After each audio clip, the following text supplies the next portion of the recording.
history is full of firsts. It's one small step for man, one giant leap for mankind. Many of those firsts shaped our way of life. For 70 years, KPRC Channel 2 has been proud to be pioneers in shaping television and Houston history. In a state the size of Texas, everyone can enjoy. Calls in the storms Thursday.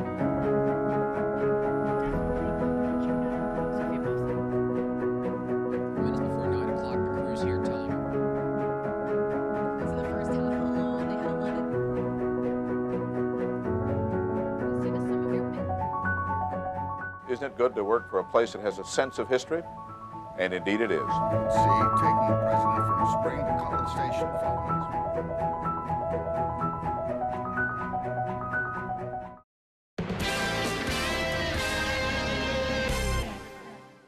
If you have something you'd like Channel 2 Investigates to check out, call the tip line at 713-223-TIPS or email investigates@click2houston.com.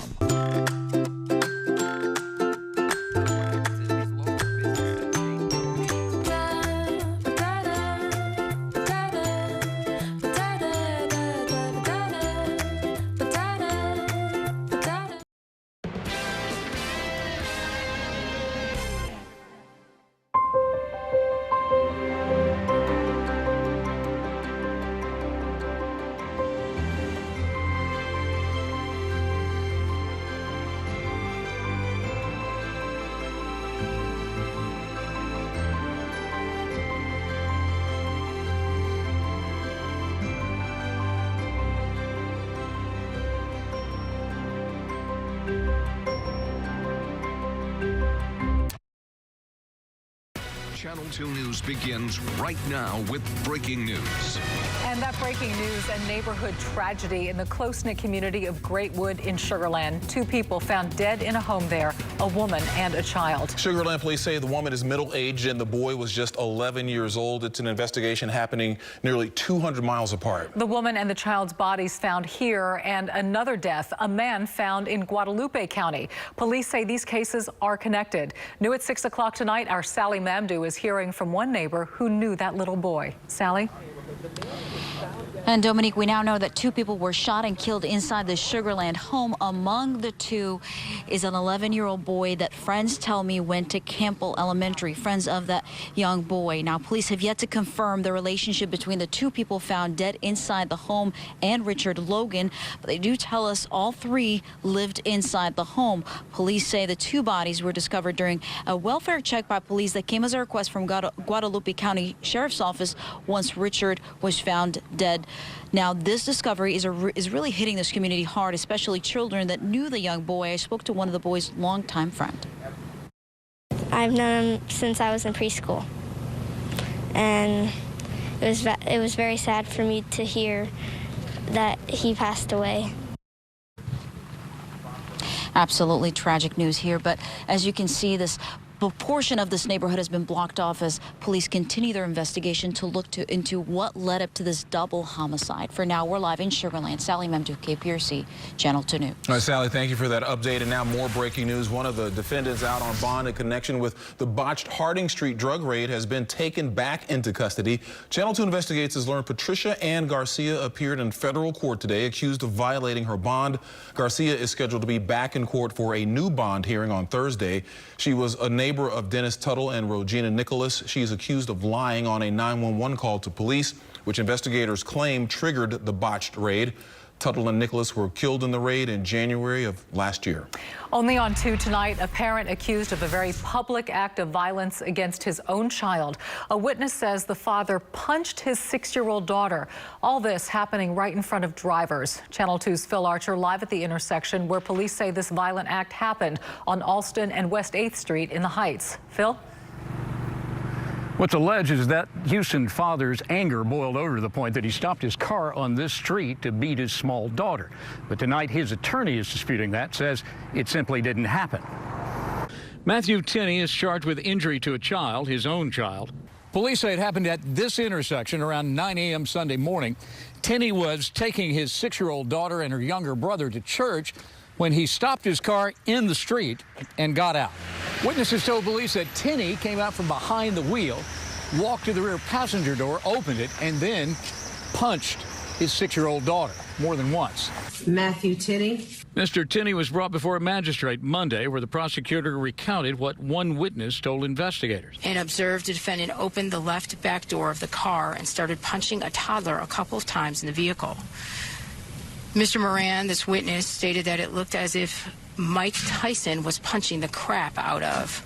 According to police, the girl told them she'd been hit in her chest and stomach. They found marks on her arm.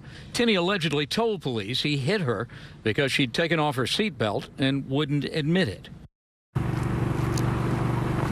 Mr. Tinney was released after posting a $15,000 bond, and a protective order was issued to prevent contact with his daughter. But this afternoon, his attorney says that order has been lifted following an interview with Child Protective Services. Attorney Guy Womack says Tinney did not hit his daughter. He says the little girl was having a tantrum and had taken off her seatbelt, and that Tinney stopped the car and was putting the seatbelt back on when witnesses saw what was happening and misinterpreted it. At this point, Womack says he expects the case will be dismissed. Reporting live in the Heights, I'm Phil Archer, KPRC Channel 2 News. Thank you, Phil. We move on now to our weather, and yet another cold front headed our way, bringing another temperature drop. Yeah, before that, rain. Frank is here with us. Going to look over the next couple of hours. You know, it's a little murky out there, isn't it? There's Just like a Galveston. I know, you can see the fog offshore. They've had some that has moved inland, but it looked pretty good right now across that area. 3-mile visibility in Galveston, but 1 3/4 in Pearland and 1 in Bush and 1 1/2 downtown. So if you're out and about, this is pretty much the way it looks out there. So be careful. It's a slow go, as you can imagine, with all of those skies. Right there in the 50s is where we're really going to stay. Between 54 and 56 all evening long. It may start to go up a little bit as we move into the morning hours. We'll talk about that. It's going to stay rainy, not real heavy rain, but certainly on the damp side. So grab an umbrella and then get ready for tomorrow morning. There's a system that I'm watching. That's going to continue to make a play as we go into tomorrow morning and early afternoon. The good news is it's out of here as we head into tomorrow evening and Thursday. So pretty good weekend. Coming up, we'll talk more about the timeline for all of this. That quick warm up that doesn't really last for very long. And then Valentine's brings back that cuddle weather. Straight ahead. Keith? All right, Frank, thank you. An urgent search is underway tonight for a man police are calling a serial rapist. Brandon J. Carter is accused of sexually assaulting multiple women, targeting them at apartment complexes in 2 parts of town. Channel 2's Bill Barajas is live in West Houston, one area where investigators say Carter is focusing his attacks. Bill. Well, he is considered armed and dangerous, and as you mentioned, he is wanted in 3 separate sexual assault cases. The most recent one happening here off of Richmond and near the Beltway in January. Brutal, methodical, and flat-out dangerous. That's how Houston police are describing 28-year-old Brandon J. Carter. Now I got to really be more protective of myself when I walk out these doors or if I, go around the corner. News that he's on the run is alarming for women like Anna Alanis, who work in the Greens Point area. It's the very same place where 2 women were sexually assaulted in June and December of 2019. Alanis, a cook, says she plans on looking after her co-worker who lives in the area. It could be just a hop skip to the next street and anything can happen, anything. So I will let her know. HPD says Carter is a career criminal. He's been in and out of jail since 2009 with charges like possession, evading, and public lewdness. His most recent crime includes attacking a woman in West Houston. Very brutal to his victims, using a pistol, covers their eyes in different methods, and uses ties to bound them during the sexual assaults. Police say Carter is careful about not leaving evidence behind. He even forces his victims to shower. Investigators were only able to track him down after he stole a debit card from one of those victims and tried to use it. He made a mistake, and we caught it. So we're sure we have the right person. And police believe Carter could be involved in other crimes. If you have any information on Carter's whereabouts or his involvement in any other crime, you're asked to call the Houston Police Department. Live in West Houston, Bill Barajas, KPRC, Channel 2 News. And now to a developing story that we've been tracking for 24 hours now. A violent crash involving an underage driver who never should have been behind the wheel in the first place. A lot of layers to this story, including the fact that the 14-year-old was driving a stolen truck. And in the end, several innocent drivers were hit. Sion Rhodes live tonight with the very latest, starting with the latest on the condition of one of those innocent drivers. Sion? And that 89-year-old woman is still here at Memorial Hermann Med Center. She is listed in critical condition, according to Houston police, and they identify her as 89-year-old Liz Grice. She is a former Harris County commissioner with a long history of service in our community. And now the man whose stolen vehicle was used in that crash yesterday is speaking out about the whole thing. I love that car. Matthew Gill was relieved to hear his stolen pickup truck was located Monday, but the circumstances and the damage done left him in disbelief. That's horrible, honestly. The theft happened Sunday night when Gill stopped at the Halal Guys on Westheimer Road, leaving his truck running as he went inside. Yeah, it probably was a mistake. Just moments later, I noticed two people outside kind of like lurking a little bit around my truck. Before I knew it, I looked at my car and it was being backed out. And I ran kind of outside just like in disbelief. HPD says a 14-year-old boy ended up behind the wheel of the stolen pickup Monday afternoon with 3 other kid passengers, some as young as 11 years old. Honestly, it was very shocking to me. The joyride ending in a violent crash. Inside this silver Lexus, 89-year-old Liz Grice, a former Harris County commissioner. Ironically, she just called me last week. She was inviting me out to lunch. Steve Raddick replaced Grice on Commissioner's Court back in 1988. Just a horrible situation, and very jovial person, strong-willed, very, very friendly lady, and a very smart woman. I hope that, the woman who got hit is getting better quickly, and I hope the best for her. Hopefully that they learn their lesson. Now, of the 4 juveniles who were in the vehicle, only 2 have been charged, and they are in the custody of the Harris County probation system. Reporting live, Sion Rhodes, KPRC, Channel 2 News. All right, Sion, thank you. Channel 2 is your source for all the big decision 2020 results, and tonight that means the New Hampshire primary. The polls have closed now. We will bring you the latest tallies throughout the evening on click2houston.com and tonight on Channel 2 News at 10 o'clock. The pace of the presidential race only picks up from here, by the way, with 2 debates, a caucus, and a primary all in the next 3 weeks. Still ahead tonight, your chance to be a part of the future of space. What kind of candidates NASA is looking for to fill its next class of astronauts? And new fallout from the sign stealing scandal. The former Astro, a high-profile player, now apologizing. That's coming up in sports. And dozens of people in Sienna Plantation worried about their water after they say they've developed rashes. What they say is causing it, and Missouri City's response next on Channel 2 News at 6. On Old Katy Road in Houston. Channel 2 investigates on a mission to find out why a cancer-causing byproduct North Carolina doesn't want is now being buried in our backyard. Yes, sir. We work for Channel 2. We've been trying to get in touch with company representatives. Even famous activist Erin Brockovich is chiming in on this one. We just end up with another massive groundwater contamination. Gen X, what is this stuff and what is it now doing in Deer Park? Channel 2 investigates tonight at 10. The water concerns continue in Sienna Plantation in Missouri City. Last week, families described their water as strange smelling and strange tasting. Now some say that same water is giving them rashes. Channel 2's Marianne Martinez tonight with the story you'll see first on 2. Marianne? Well, Dominique, we've been working all day to get answers for these residents who mostly just want to know what is in the water that they believe is making them sick. Now, we reached out to Missouri City. They are ultimately in charge for providing water to this area. They referred us to Sea Environmental. That is the company who manages the utility, including the billing of the water. Well, they hung up on us twice when we called to find out what is in the water. I boil water, and then I filter it, and then it goes in my little hand bucket. And this is samples of the water over the last 2 weeks or so that's dated. We found a place in Houston that will test the water for us and let us know what's in the water. Noreen Covey is no longer bathing with the water coming from her faucet. She switched to bottled water. She believes the water in her home is causing rashes all over her body, and she's not alone. Dozens of others are sharing pictures of rashes that sprouted since Missouri City and its water administrator, Sea Environmental, switched over from groundwater to well water on January 28th. There couldn't have been that many things that we were all doing, but we all have the same water company. So we pretty much figured that it could be the water. Shane Hawkins' 7-year-old son is dealing with rashes too. He says residents only want 2 things: a heads up next time the water source changes and a list of chemicals the water is being treated with. At least giving everybody the precautionary measures of what it's being treated with, because not everybody's going to react to everything the same.